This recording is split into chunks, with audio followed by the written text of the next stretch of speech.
दिल्ली में आज एक बार फिर मंदिर को डिमोलिश किया जा रहा है और मंदिर के साथ साथ एक मजार को भी डिमोलिश करने का काम पीडब्ल्यूडी विभाग की तरफ से किया जा रहा है और इसको लेकर सवाल दिल्ली की सरकार पर उठाए जा रहे हैं कि आखिर पीडब्ल्यूडी विभाग इसको डिमोलिश क्यों कर रहा है। इस बारे में बातचीत करने के लिए हमारे साथ खुद दिल्ली सरकार की पीडब्ल्यूडी विभाग की मंत्री आतिशी हैं। आतिशी, आपने चिट्ठी लिखी थी कुछ दिनों पहले एलजी को कि इस तरह की डिमोलिशन नहीं होनी चाहिए। इससे पहले जो मंत्री रहे मनीष सिसोदिया, उन्होंने भी चिट्ठी लिखी थी। बावजूद इसके लगातार मंदिरों को तोड़ा जा रहा है, क्या वजह है? देखिए, 22 तारीख को मंडावली में शिव मंदिर को डिमोलिश किया गया था। तब भी मैंने एलजी साहब को चिट्ठी लिख के आग्रह किया था कि जो उनका फैसला है, दिल्ली में अलग अलग जगह 8 मंदिर और 2-3 अन्य धार्मिक स्थलों को डिमोलिश करने का, उस फैसले को वापस लिया जाए। कुछ महीने पहले जब पीडब्ल्यूडी विभाग और गृह विभाग यानी होम डिपार्टमेंट मनीष सिसोदिया जी के पास था, तब भी उन्होंने इस फैसले को पलटने के लिए कहा था। रिलीजियस कमेटी ने डिसीजन लिया था कि इन 11 स्थानों को डिमोलिश किया जाए, लेकिन मनीष सिसोदिया जी ने कहा कि नहीं, जो विकास के कार्य हैं, जो डेवलपमेंट प्रोजेक्ट्स हैं, उनको बदला जाए, उनकी डायरेक्शन और अलाइनमेंट बदली जाए ताकि मंदिर ना तोड़े जाएं। लेकिन मनीष सिसोदिया जी की बात एलजी साहब ने नहीं मानी। उन्होंने ना सिर्फ मंडावली, ना सिर्फ भजनपुरा, इसके अलावा 8 और मंदिरों और धार्मिक स्थानों को तोड़ने का भी आदेश दिया है। और अब तो एलजी साहब इस हद तक चले गए हैं कि उन्होंने कहा है कि जो मंदिर तोड़ने का काम है वो एक लॉ एंड ऑर्डर इशू है, तो इसलिए चुनी हुई सरकार को फाइल भी नहीं भेजी जाएगी, सीधा विभाग से फाइल एलजी साहब को भेजी जाएगी और एलजी साहब सीधा आदेश विभाग को देंगे। तो मैं तो एक बारी फिर से एलजी साहब से आग्रह करूंगी कि मंदिरों के साथ, धार्मिक स्थानों के साथ लोगों की आस्था जुड़ी हुई होती है, इसलिए अपना आदेश वापस लें।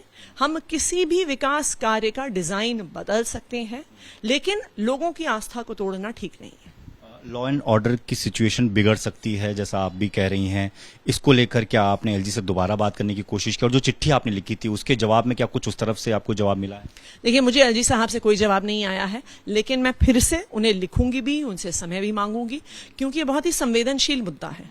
देखिए, ये जो मंदिर तोड़े जा रहे हैं, ये कोई 10 दिन में, 15 दिन में, 1 महीने में नहीं बने हैं। ये मंदिर सालों से उन इलाकों में हैं।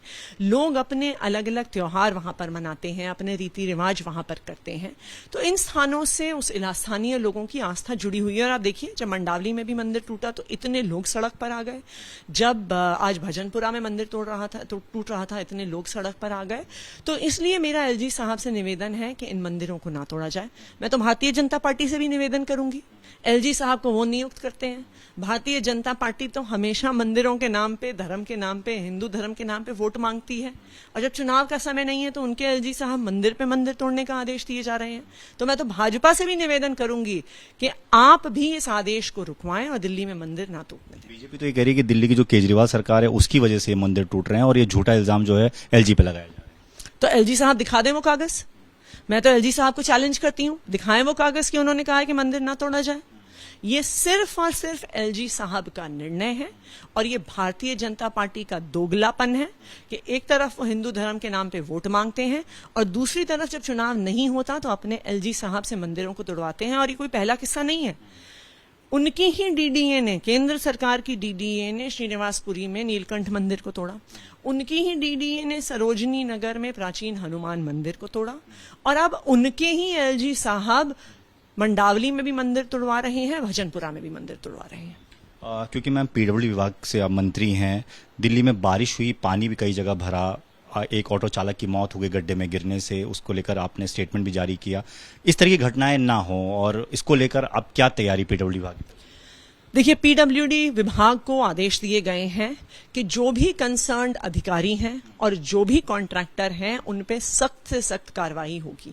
आज हमारा पीडब्ल्यूडी विभाग इसी समय पे, उस मौके पे मौजूद है, पूरी इंस्पेक्शन कर रहा है और जिसकी भी गलती की वजह से ये हुआ है उस पर सख्त से सख्त कार्रवाई के निर्देश मैंने दिए हैं। दूसरी बात, ओवरऑल सेफ्टी प्रोटोकॉल्स जो हर कंस्ट्रक्शन साइट पे हो, उनको भी फिर से एक बार देखा जाएगा और बहुत स्ट्रिक्टली इन्फोर्स किया जाएगा। एक आखिरी सवाल मैम, अध्यादेश को लेकर आपने कांग्रेस से समय मांगा। कांग्रेस ने हालांकि जो विपक्षी दलों की मीटिंग हुई उसमें भी कुछ नहीं कहा, अभी भी आप इंतजार कर रहे हैं, लेकिन दूसरी तरफ जो दिल्ली की जो उनकी यूनिट है वो रेजोल्यूशन पास कर देती कि 2024 में हम इनको साफ कर देंगे। तो बात कहां जा रही है? बात बन रही है या बिगड़ रही है? कांग्रेस पार्टी कंफ्यूज है। वो तो सोच रहे थे कि 2024 में हम 2024-25 में हम ही साफ होने वाले हैं। उनका कहने का आशय यही था, क्योंकि देखिए वो लोकसभा में साफ हैं, वो विधानसभा में साफ हैं, वो एमसीडी में भी तकरीबन साफ ही हैं। मैं तो कांग्रेस की राष्ट्रीय नेतृत्व से अनुरोध करूंगी कि देखिए ये मामला अध्यादेश का सिर्फ दिल्ली में आप आम आदमी पार्टी से हार गए, पंजाब में हार गए, उससे जुड़ा हुआ नहीं है। ये देश के लोकतंत्र का, देश के संविधान का, देश के संघीय ढांचे के सिद्धांत का मामला है।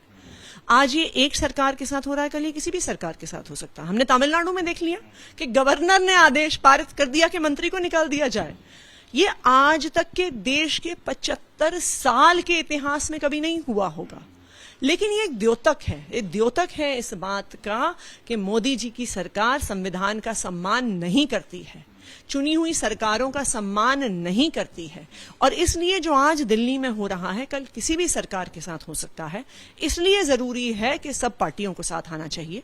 कांग्रेस को भी सोचना है कि क्या वो लोकतंत्र के साथ खड़े हैं, संविधान के साथ खड़े हैं, देश के संघीय ढांचे के साथ खड़े हैं, या मोदी जी के साथ खड़े हैं। बातचीत के लिए तो आतिशी ये कह रही हैं कि जो मंदिर तोड़े जा रहे हैं उसको लेकर उन्होंने पहले भी एलजी को पत्र लिखा है, हालांकि जवाब अब तक नहीं आया, लेकिन आगे भी कई सारे मंदिर तोड़ने की कवायद की जाएगी, क्योंकि एलजी ने उस फाइल पर साइन कर दिया है जिसमें मंदिर हटाने की बात कही गई जहां पर निर्माण कार्य होंगे। ऐसे में आतिशी सीधे तौर पर यह कह रही हैं कि दोबारा एलजी से मिलेंगी, बातचीत करेंगी, उनको चिट्ठी भी लिखेंगी कि इस तरह की कार्रवाई पर तुरंत रोक लगाई जा सके। कैमरामैन निखिल रस्तोगी के साथ दीपक सिंह रावत, एबीपी न्यूज, दिल्ली।